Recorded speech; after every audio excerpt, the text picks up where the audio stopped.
Welcome back to Andersen Acres. It's a snowy, blowy day outside, so I thought we would talk about yet another chicken breed. I'd like to talk about a massive breed that is absolutely gorgeous and a lot of fun to have around. I'm talking about the Brahma.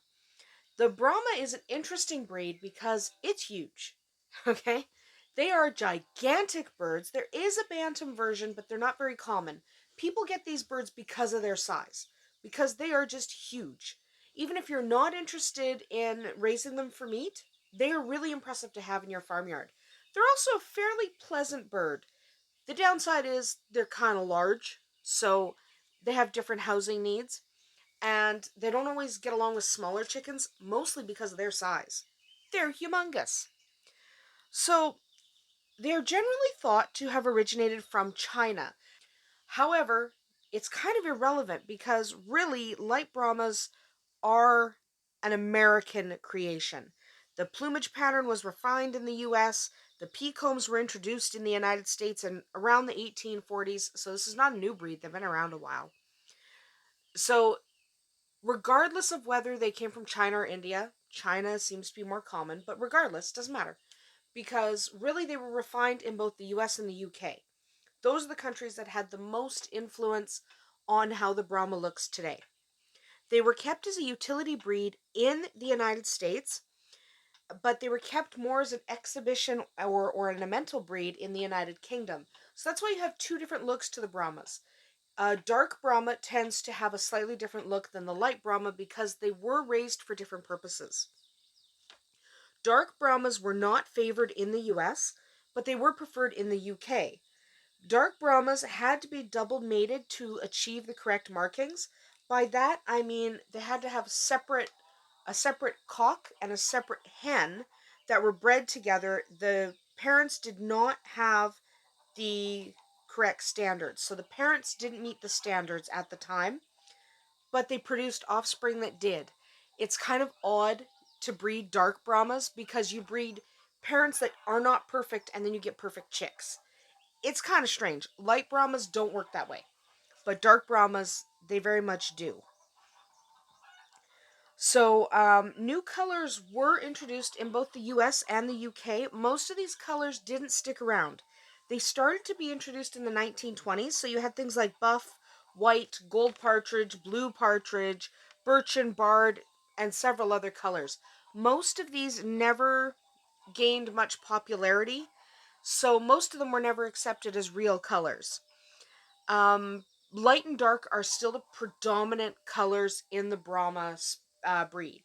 So most of the Brahmas you see, whether you're in a show or in a farmyard, will be either dark or light. Now, the Brahmas were added to the standard of perfection in the United States in 1874. Again, not a new breed. Today, only light, dark, and buff are recognized. The American birds have less feathering than the UK birds, but they do need to be a large, heavy bird. That's what this breed is. They're huge, they're heavy, they're dense. These are birds that really they're great as a meat bird because they're so big and they have so much meat on them. I prefer them just for their fancy looks and their gigantic size. When they're wandering around a barnyard, you take notice.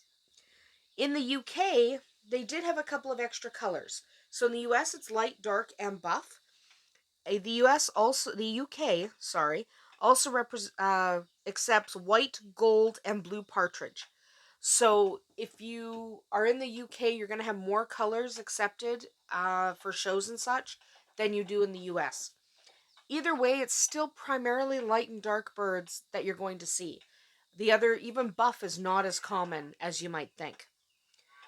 So these are very large birds. They need a lot of space. They do not do well cooped up. It is hard to keep them locked in a coop because it's hard to build a coop big enough for them.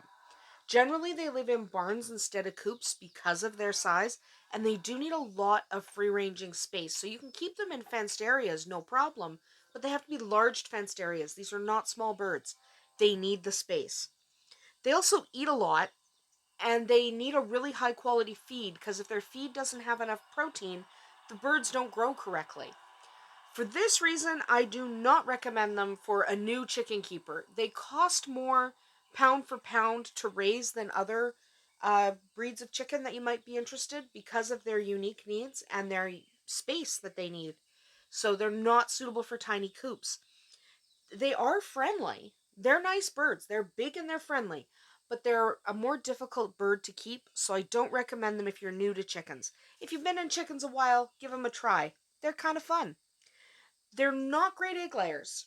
They do lay a decent amount of eggs, 120 to 180, closer to the 120 eggs per year than the 180 eggs per year, so they don't lay a lot, but they lay more than some of the bantam breeds. So they're not horrible for eggs, but if you're looking for a chicken for eggs, this is not it.